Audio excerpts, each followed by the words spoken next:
The only reason you're envious is because you see someone who has something that you want. Okay, so let's think about it. Well, first of all, the fact that they have it means that in principle you could get it. At least someone has. So that's a pretty good deal. And then you might say, well, the fact that I'm envious of the other person means that I actually want something. And then you might think, well, what am I envious of? I'm envious of their attractiveness to women. It's like, okay, well, now, you know something about yourself? You know that one true motivation that's making itself manifest to you is that you wish that you would be the person who is attractive to women. Now, of course, that's an extremely common lagging among men, period. But in particular, not necessarily among young men. It's like, well, what makes you so sure you couldn't have that? Well, how about, here is an answer. You don't have enough faith in yourself, and maybe you don't have enough faith in, well, I would say the divine. You don't believe that the world is characterized by enough potentiality so that even miserable you has a crack at the brass ring. And I talked about this actually practically is one of my previous books, because I wrote a chapter called Compare Yourself to Who You Are and Not to Someone Else at the Present Time.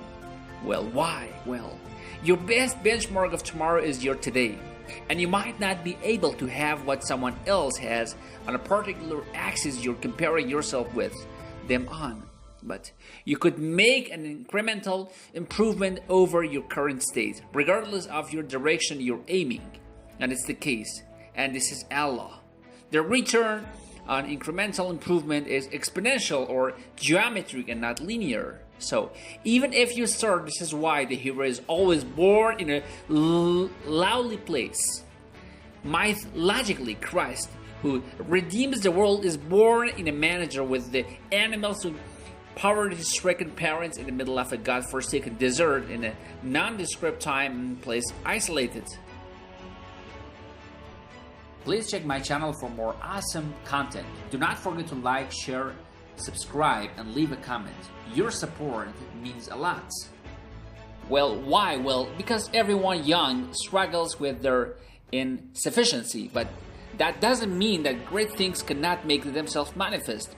And a part of the insistence of a biblical text, for example, is that is incumbent on you to have the courage to have faith in yourself and in the spirit of reality, the essence of reality, regardless of how you construe the evidence at hand, right? Look at me, I'm so useless, I don't know anything, I don't have anything.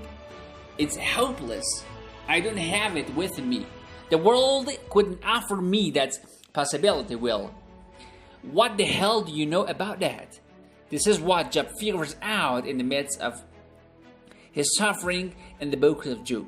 Because Job is tortured terribly by God, who makes a bet with Satan himself and bring him down.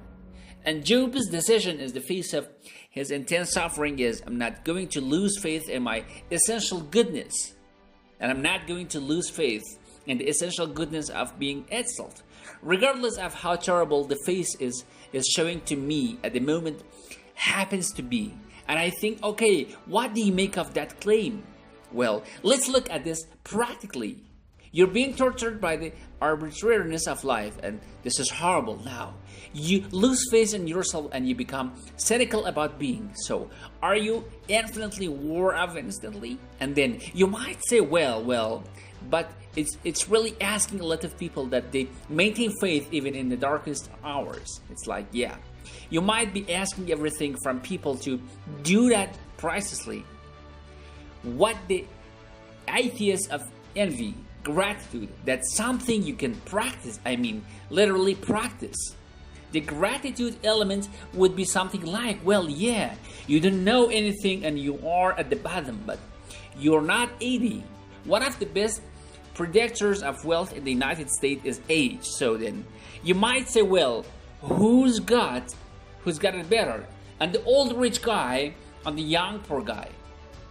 And I would say most old rich guys would trade their wealth for youth.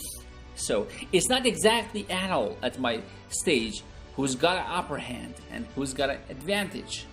And you could say, well, I've got all these burdens in the front of me because I'm young and oh my God. And you could say every dragon has its treasures, and it's not actually a pattern of perception. It's not saying that people don't have their challenges. They certainly do, but discriminating between a challenge and an opportunity is very, very difficult. And learning to see a challenge as an opportunity, that's the beginning of the wisdom.